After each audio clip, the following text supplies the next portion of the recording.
श्री कृष्णम वंदे जगद्गुरु। व्यासपीठ पर विराजमान, जिनके मुखारविंद से मां गंगा के तट पर ऐसे महापुरुष परम आदरणीय जगत गुरु के रूप में महाराज आदरणीय जयराम दास जी महाराज, यहाँ पर उपस्थित मेरे छोटे भाई महावीर पार्षद जी और निरंतर जो एक संत के रूप में सेवा करते हैं ऐसे शुभम जी, मंचस्थ विद्वान ब्राह्मण और गुरु जी के ही शिष्य गुरुकुल परिवार से के सभी सम्मानित महानुभाव, मातृशक्ति। वास्तव में गंगा का तट हो और गुरुमुख से भागवत रूपी गंगा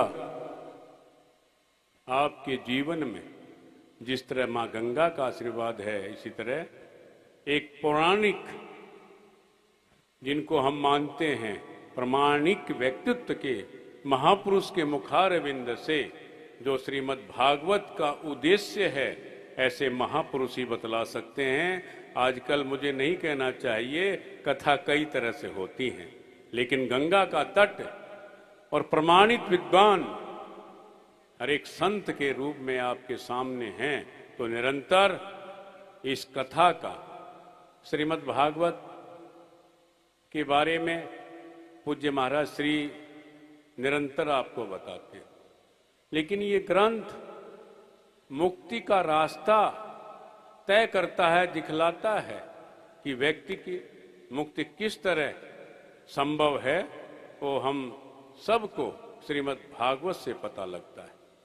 गीता हमको एक जीने की, किस तरह व्यक्ति को समाज में जीना चाहिए, वो गीता से प्राप्त होता है।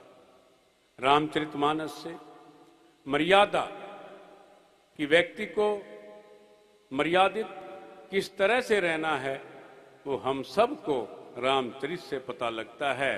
और भाई, इस जीवन को पार कैसे होना है, और पूज्य गुरुदेव के मुखारविंद से और आपके आशीर्वाद से आपको मिलेगा, ये निश्चित मैं कह सकता हूं। मैं कई बार पूज्य महाराज श्री की कथाओं में और सुनने का भी और आपके दर्शन करने का भी मुझे सौभाग्य मिला।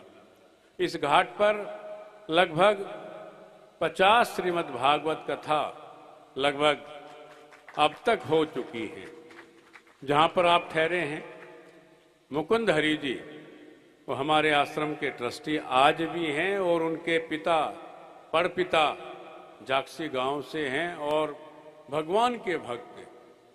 जो अग्रवाल भवन में आप ठहरे हैं, वो उन्हीं के प्रयास से पहले पंचकुला भवन बनाया, अब अग्रसेन भवन बनाया। निरंतर उन्होंने लगभग जब तक वो भवन नहीं बना और व्यवस्थित बड़ा भवन हमारे आश्रम में था नहीं, तो यहीं पर कथा करते थे।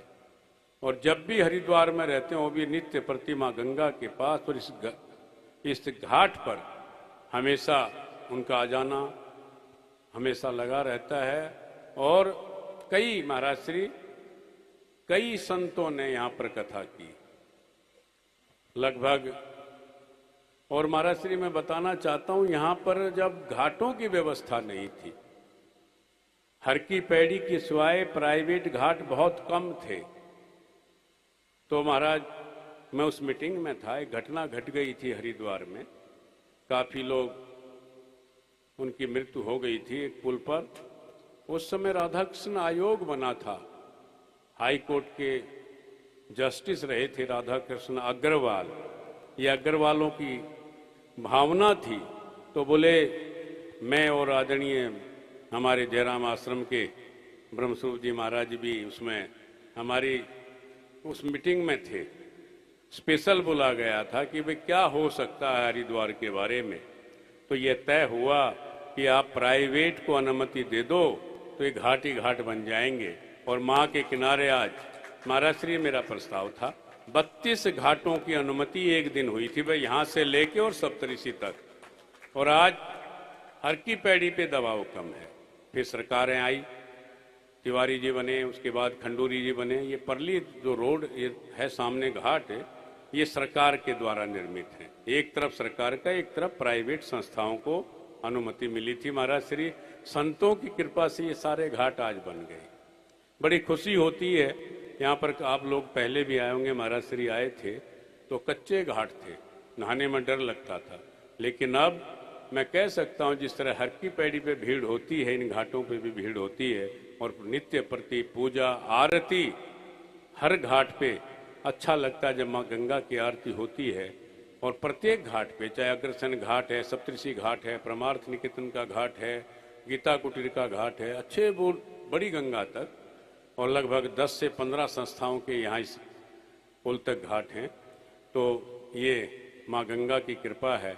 और मैं आपके प्रति और पूज्य गुरुदेव से